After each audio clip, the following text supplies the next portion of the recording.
Time for us, someday there'll be, when flesh is gone and we put on immortality. Hi, and welcome to the Real Hope video series. Thank you for joining us. My name is Dale. My name is Joanne. Today we'll be discussing hope and faith. In a previous video entitled Hope and Adoption, we talked about how baptism into Christ allows Gentiles the option of being adopted into Abraham's family and to thereby be in a position to inherit the real hope of resurrection to immortality. And Dale, this now begs the question for me, if we're baptized into Christ, does that mean we'll automatically be resurrected to immortality when Christ returns? That's a great question, Joanne. And the simple answer is no. There's something Jesus said that is extremely important, and it comes before baptism. In Mark chapter 16, verse 16, Jesus said, "He who believes and is baptized shall be saved."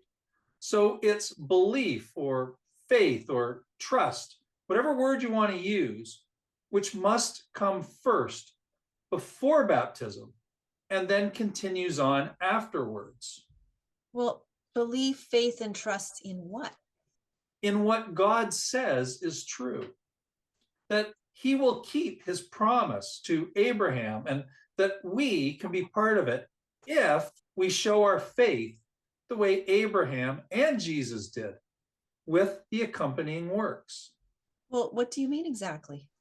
Well, what I mean is that to be graciously granted immortality into God's kingdom, all of us, both Jews and Gentiles, are to aspire to have the kind of faith in God that Abraham had. Okay, what kind of faith was that? It was a growing faith. When we read about Abraham in the Old Testament book of Genesis, we first meet him when he's 75 years old, and his name is Abram. That's when God told him in Genesis chapter 12 at verse 1, Abram, if you leave your homeland and extended family and go to a place that I'll show you, then I'll do this whole list of things for you, which is detailed in verses 2 and 3. And Abraham does it. He trusted that God would keep his promise and that it would be worth it for him to obey, to do that difficult thing that God asked, to pick up and leave his roots, not knowing exactly where he'd end up. Well, that would be a real challenge. Yes, and right after chapters 13 to 21 of Genesis, which describes Abram's life over the next 40 years, in which his growing faith goes up and down, we read about this climactic faith test where God asks Abraham to offer up his precious son, the son that God had promised to him, Isaac, to offer him as a burnt offering. Wow, I can't imagine what that must have been like. No, me neither. But Abraham passed the test with flying colors. And in the New Testament book of Hebrews at chapter 11, it tells us how he did it. So reading from Hebrews chapter 11, verses 17 to 19, it says, "By faith, Abraham, when he was tested, offered up Isaac. And he who had received the promises was in the act of offering up his only son, of whom it was said, 'Through Isaac shall your offspring be named.' He considered that God was able even to raise him from the dead, from which, figuratively speaking, he did receive him back. It was because God said to Abraham that he would fulfill his promises to him through Isaac that Abraham realized God would have to raise Isaac from the dead in order to keep the promise. Abraham so fully believed that God could and would do what he said that he was willing to put his beloved son's life on the line. And he was about to do that, but thankfully, at the last moment, God stopped him. Wow, I'm not sure I could ever have that much faith. Yeah, I don't know either. But Abraham did, and Jesus did, even more so.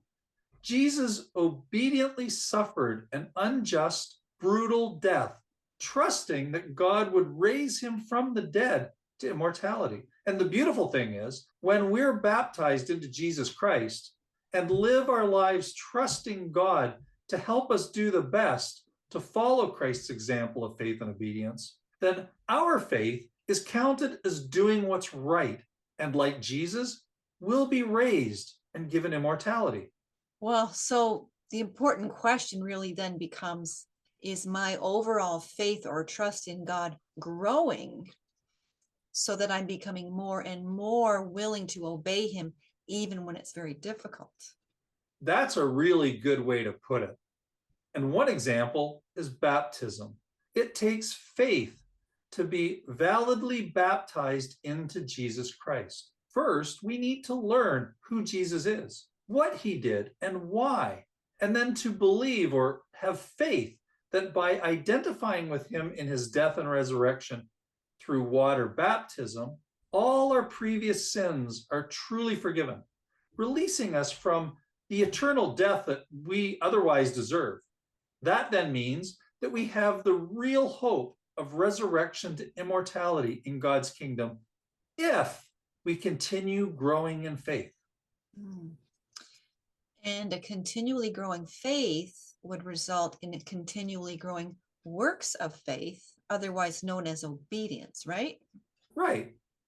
I'm sure there's a lot more we could talk about regarding hope and faith. But for now, I'd like to just thank our viewers for joining us. And viewers, if you have questions or comments, you can send us a message or email us at newheavenearthcoming@gmail.com. We'd love to hear from you. And we do hope that you found this video about hope interesting and helpful, and that you'll consider joining us again next time if the Lord wills. In the meantime, please remember, where there's life, there's hope.